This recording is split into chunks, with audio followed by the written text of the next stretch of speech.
खोडके सारख्या माणसालाही केलेलं आहे, बजरंग सोनवणेंना केलेलं आहे, अजितदादा पवारांच्या आमदारांना केलेलं आहे. पण आमदारकीच्या पदावर असणारा माणूस अशी पार्शियल भूमिका कशी काय घेऊ शकतात?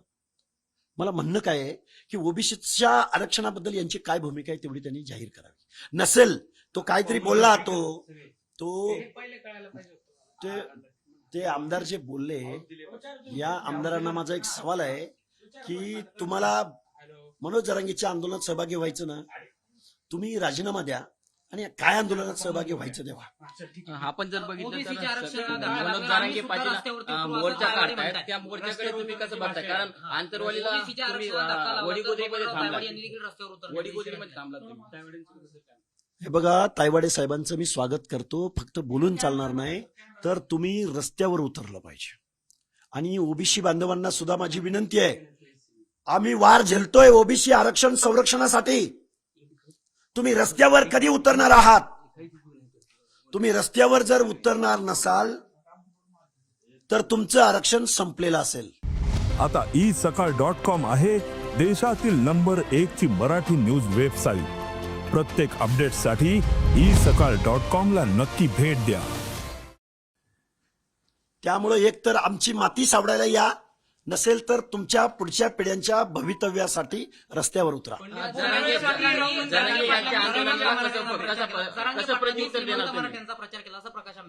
प्रकाश आंबेडकर साहेबांच्या भूमिकेचं एका अर्थानं मी स्वागत करेन, पण श्रीमंत मराठा असो किंवा गरीब मराठा असो हे सगळे एक आहेत.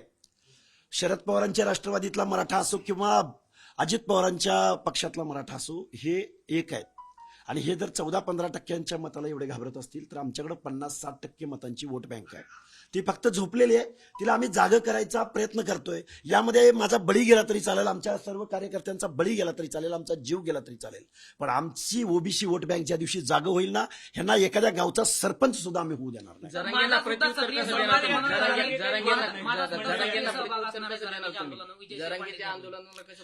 दोन प्रश्न आहेत. हे बघा, कोण तो मला काल परवापासून लोक म्हणतात त्याला पापड्या म्हणतात. तो पापड्या आमदार तो कुठे गेलाय? मुंबईला गेलाय. तो पापड्या म्हणतोय की मी सहभागी होणार. दे ना आमदारकीचा राजीनामा, हो ना सहभागी, कारण आम्ही सुद्धा मतदान दिलंय. कारण तू महाराष्ट्राच्या विधिसभेमध्ये शपथ घेतलीस, त्या शपथेचा भंग केलायस तू. कायद्यानं तुझं निलंबन झालं पाहिजे. आणि तुला काय जरांगेची काय चाटायची ती चाट, पण पहिला आमदारकीचा राजीनामा दे आणि मग तुला काय आंदोलनात रात्रंदिवस सहभागी हो. तू आता त्याला जाऊ द्या, पर्सनल बोलण्यात काही एवढा पॉईंट नाही, असे कितीतरी येतात जातात. दुसरा प्रश्न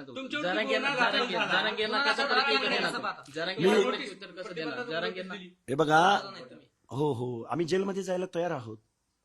आम्हाला अटक करा. आणि ही जी तत्परता आमच्या बाबत दाखवत आहे, ही तत्परता त्या अनपड अशा जरांगेच्या बाबतीत दाखवा ना. रोज मुख्यमंत्र्यांची आयमाई काढतोय. काय रे तुमची तत्परता दाखवताय तुम्ही?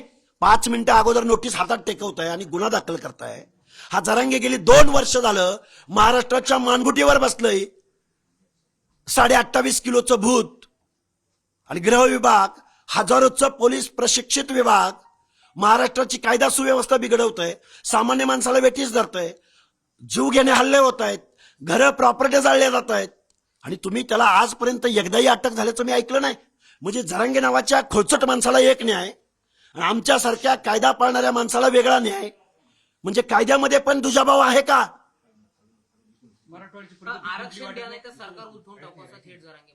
जरांगेकडे किती आमदार आहेत? जरांगेकडे किती आमदार आहेत सरकार उलटवायला? किती आमदार आहेत सांगा? उलटवू द्या, परत निवडणुकीला सामोरं जाऊ. आमच्याकडे वोट बँक नाही. अरे 14-15% कुठे तुझी हलगी वाजवतोय? इथं आमच्याकडे नगारा आहे, नगारा.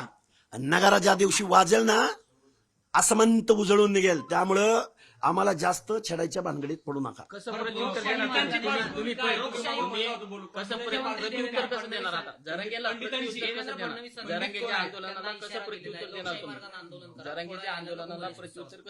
हे बघा, तुम्ही आता प्रश्न विचारला. खरं तर मी त्या आमदारावर एवढं बोलणं योग्य नाही असं मला वाटतंय. तो गेवराईचा आमदार आहे ना, कालपासून मला कॉल येत आहेत. नदीच्या पात्राची चाळण केली या माणसानं. गोदा पात्रामध्ये गोदा पात्रामध्ये हा माणूस वाळू चोर म्हणून प्रसिद्ध आहे आणि आता त्यांचे जे गुन्हे दाखल झालेले आहेत हे सगळे रेती सम्राट आहेत.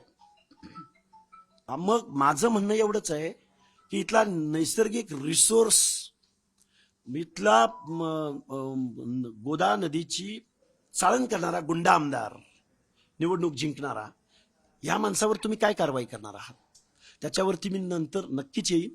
आत्ताची आमची अरे हे आरोपी सगळे वाळू माफी आहेत, सगळ्यांचं मला माझ्याकडे त्यांची हिस्ट्री आलेली आहे.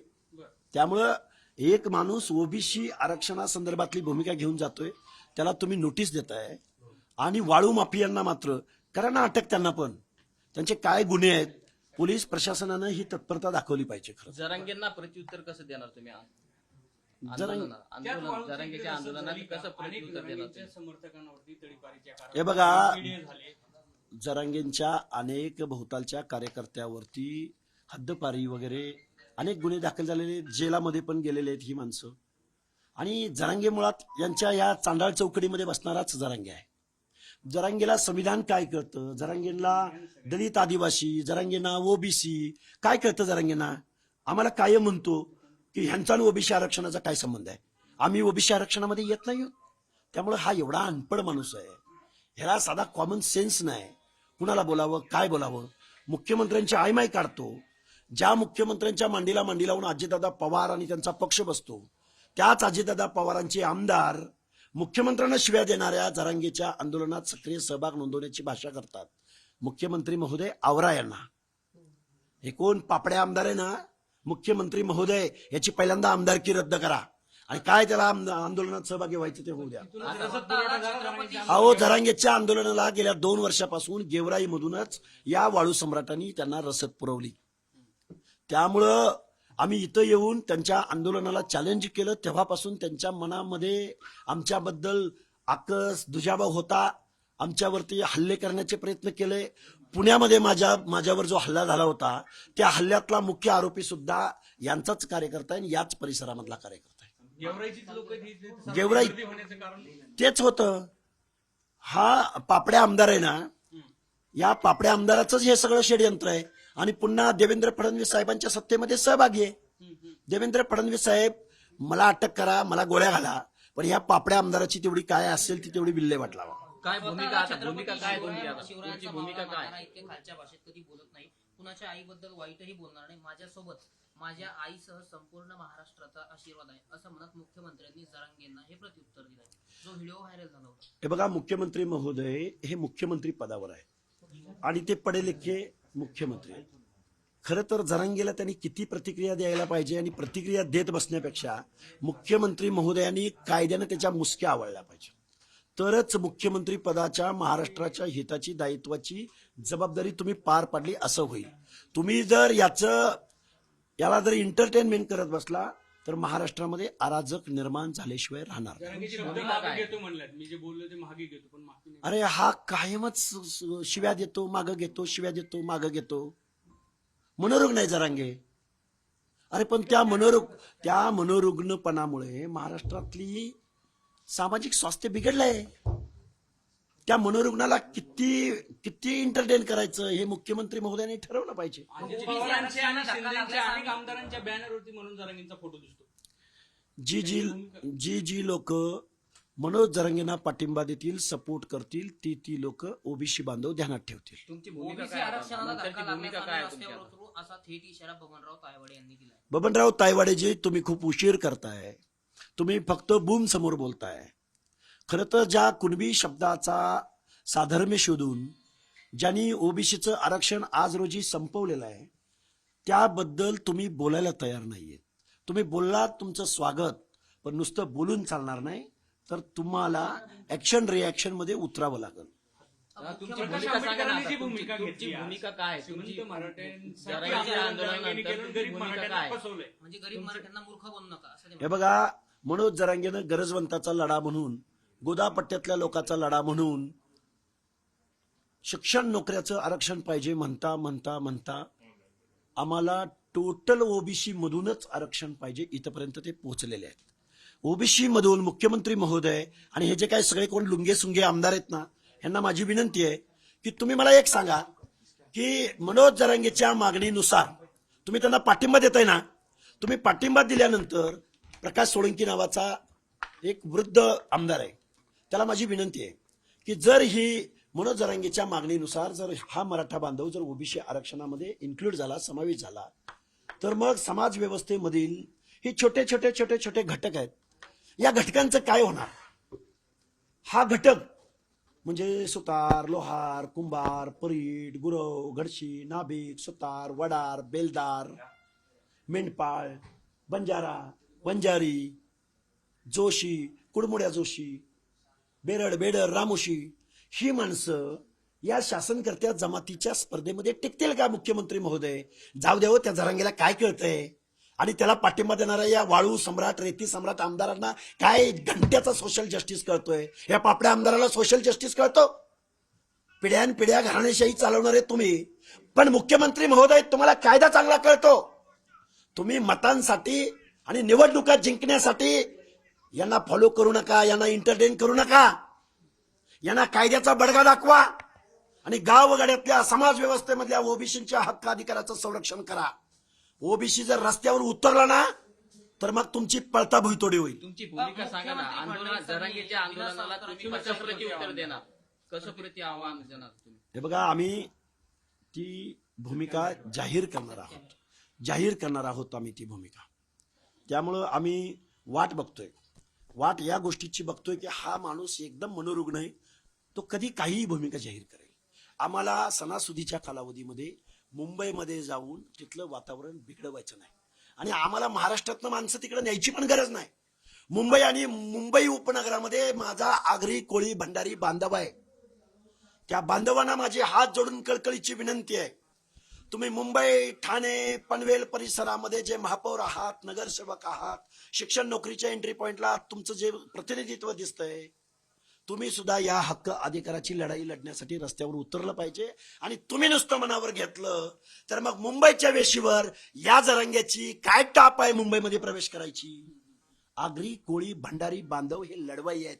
एकदा तो माशाची खुडतर करायचा कोयता घेऊन माझ्या कोळी भगिनी आणि आगरी भगिनी जर त्या मुंबईच्या वेशीवर उतरल्या ना, अरे हे 28.5 किलोचं जामन, अरे काय ब्याद आहे याची मुंबईमध्ये जायची, हे बोलावं लागणार आहे. मुंबईच्या लोकांना त्रास होणार आहे. अरे आगरी जर रस्त्यावर उतरले ना, कोणच त्यांच्या नादाला लागू शकत नाही. पण त्यांना ही गोष्ट माहीतच नाही की आपण ओबीसी आहोत आणि आपलं आरक्षण आज रोजी संपलेलं आहे. आगरी बांधव, कोळी बांधव आपल्या हक्कात, अरे दिबा पाटलांनी लढाई लढली, जनार्दन पाटील चुनाभट्टीवाले लढाई लढली, त्यांनी काहीतरी थोडस नॉलेज ठेवा, ज्ञान ठेवा आणि आपल्या पुढच्या पिढ्यांच्या भवितव्यासाठी, ज्ञानासाठी रस्त्यावर उतरवा. जरांगे म्हणतात 58 लाख कुणबी नोंदी आढळलेले आहेत, त्यांना प्रमाणपत्र पण वाटप झालेले आहे. मग हे सगळे ओबीसी मध्ये गेलेत का? ओबीसी मध्ये गेलेत का म्हणजे हे बघा, गावागावातून सरपंच पदाच्या आरक्षणाची सोडत जाहीर झाल्यानंतर गावागावात, माझ्याकडे कॉल रेकॉर्डिंग आहे, तर गावागावातल्या लोकांचं असं म्हणणं आहे की ओबीसीला आरक्षण पडलंय, पण आता गावामध्ये सगळ्यांनीच ओबीसीचं बोगस कुणबी सर्टिफिकेट काढलंय. त्यामुळे आता ओबीसी जिथं ओबीसीचं रिझर्वेशन असेल तिथं ओबीसी विरुद्ध ओबीसी लढत होत होती, ओबीसी विरुद्ध कुणबी बी लढत झाली असती, पण आता बोगस कुणबी विरुद्ध बोगस कुणबी अशी लढत होईल आणि ओबीसी मात्र 3ऱ्या, 4थ्या, 5व्या क्रमांकाला फेकला जाईल. ओबीसीचं प्रतिनिधित्व लोकल बॉडीजमध्ये इथून पुढे दिसणार नाही. म्हणजे याचा अर्थ आज रोजी ओबीसीचं आरक्षण संपलेलं आहे. गणेश उत्सवाचा काळ आहे. 4 महिन्यापूर्वी मला माहित पण नव्हतं आज गणपती आहे म्हणून. 27 तारखेला म्हणजे उद्याच ते काढतात. त्याच्या मागचं काय प्रयोजन असेल? आता मुंबईमध्ये तर गणपतीची खूप हे बघा, मुंबईमध्ये ऑलरेडी 50 फोर व्हीलर जरी गेल्या तरी मुंबईचं वातावरण आणि ट्रॅफिक जाम होतं हे त्याला माहिती आहे. मग हा हजारो वाहनं घेऊन चाललाय. मुंबईमधले रस्ते, मुंबईमधली रहदारी, मुंबईमध्ये रस्त्यावर बसकन मारायची आणि मुंबईमध्ये दंगल घडवून आणायची, कारण यांची बॅक हिस्ट्री तशी आहे. कारण त्यांनी अंतरवली सराटीमध्ये काय झालं तुम्हाला माहिती आहे, परत बीड शहरामध्ये काय झालं तुम्हाला माहिती आहे, आणि मग एवढी ज्याची हिस्ट्री आहे, जो सराईत माणूस आहे असे गुन्हे करणे आणि महाराष्ट्राला बेटीस धरणे, या सराईत गुन्हेगाराला जेलची जागा दाखवण्याऐवजी मुख्यमंत्री महोदय त्याच्याकडे तुम्ही शिष्टमंडळ पाठवताय. त्याच्यावर तुम्ही मंत्रिमंडळाची उपसमिती नेमताय. अरे इथले तज्ज्ञ कुठे आहेत? स्टेट बॅकवर्ड कमिशन कुठं आहे? हायकोर्ट कुठं आहे? सर्वोच्च न्यायालय कुठं आहे? काय चाललंय? कायद्याचं राज्य आहे, इथं लोकशाही आहे, आणि ओबीसीच्या हिताचं संरक्षण होणार का नाही ते तुम्ही आम्हाला सांगा. जरांगेच्या मागच्या काळामध्ये एसआयटी स्थापन करण्यात आली होती. चौकशीची घोषणा सुद्धा सरकारने केली होती. मात्र त्या एसआयटी काय झालं? पुढे काहीच झालं हे बघा, एसआयटी दाखल होईल, त्याच्यावरचे गुन्हे माघार घेतले जातील, आणि त्याचं आंदोलन सुद्धा, त्याचे जे चेले चपाट आहेत ना, हे वाळू किंग, मटका किंग, गुन्हेगार ज्यांच्यावर हद्दपारी झाल्या, जे जेलमध्ये आहेत, त्यांच्यावरचे गुन्हे माघार घेण्यासाठीच हा माणूस प्रशासनावर दबाव टाकतोय. आणि मग जर असा मोर्चा काढून प्रशासनावर दबाव टाकून जर गुन्हेगारांना सोडवता येत असेल, तर मग महाराष्ट्राच्या कायद्याचे 3-13 वाजलेले आहेत, असं मी जबाबदारीनं सांगतोय. गणेश उत्सवात तुमचं आंदोलन मागच्या काळामध्ये जरांगेंनी उपोषण केलं होतं. छत्रपती तुम्ही पण उपोषण केलं होतं. मग या मुंबईमध्ये ज्यांनी आता मोर्चा काढला, थांबा, एक काय म्हटलं? लोकशाही मार्गाने आंदोलन करा. गणेश उत्सवात कोणताही खोडा नको. छत्रपती शिवरायांच्या काळामध्ये हिंदू सणांमध्ये खोडा आणल्यास निपात करायचे, असं मुख्यमंत्री देवेंद्र फडणवीस यांनी जरांगे पाटलांना असा इशारा दिला. हे बघा, मुख्यमंत्री महोदयांनी कायदा सुव्यवस्था, महाराष्ट्राची 12-13 करोड जनता या दृष्टिकोनातून काय स्टेटमेंट दिले त्याच्यावर मला प्रतिक्रिया द्यायची नाही. पण जरांगे नावाच्या माणसाला मुंबईला येऊ देऊ नका, कायद्याचा बडगा दाखवा. गणेशोत्सवाचा काळ आहे, मुंबईमध्ये मोठी गर्दी असते, त्यामुळं जरांगेंनी आंदोलन जे आहे ते पुढे ढकलावं, अशा पद्धतीची सुद्धा काही मागणी जी आहे ती भाजपकडून करण्यात येत आहे. अहो, रोजचं मळ त्याला काय रड, आणि तुम्ही हे दुखणं कुठे पुढं पुढं पुढं सारखं ढकलवताय. एकदा शस्त्रक्रिया करा. अरे एकदा काय दूध का दूध और पाणी का पाणी. 1 महिन्याभराच्या कालावधी. अरे निवडणुका आल्या, उठून उभा राहतंय. निवडणुका आल्या, मुंबई चलो म्हणतोय. निवडणुका आल्या, उपोषणाला बसतोय. आणि उपोषणाला कसं बसतोय? इकडे सलाईन लावतोय. सलाईन वीर आहे हा थोडाच उपोषण वीर आहे. आणि सलाईन लावल्यावर कसलं उपोषण? त्यामुळं ह्याची एकदा जर काय ते बघा, प्रगती करू द्या. माझ्या मराठा बांधवांना, तरुण पोरांना EWS मधला कट ऑफ आणि ओबीसी मधला कट ऑफ ह्याची वास्तव परिस्थिती कळून चुकली ना. त्यामुळे ह्या नादाल माणसाच्या नादाला लागू नका. काय कळतं हो त्याला आरक्षणामधलं, नोकऱ्यामधलं, शिक्षणामधलं? या जरांगेला रिझर्वेशनचा अर्थ सांगता येईल? रिझर्वेशनचं स्पेलिंग सांगता येईल? काय कुणाच्या नादाला लागलाय मुख्यमंत्री महोदय तुम्ही? जरांगेची मागणी करताय, ती मागणी मग त्यांची मागणी पूर्ण होईल का असं वाटतंय का तुम्हाला? किती? हे बघा, पूर्ण कायद्यानं होत नाही. सुप्रीम कोर्टाचं 650 पानाचं जजमेंट आहे.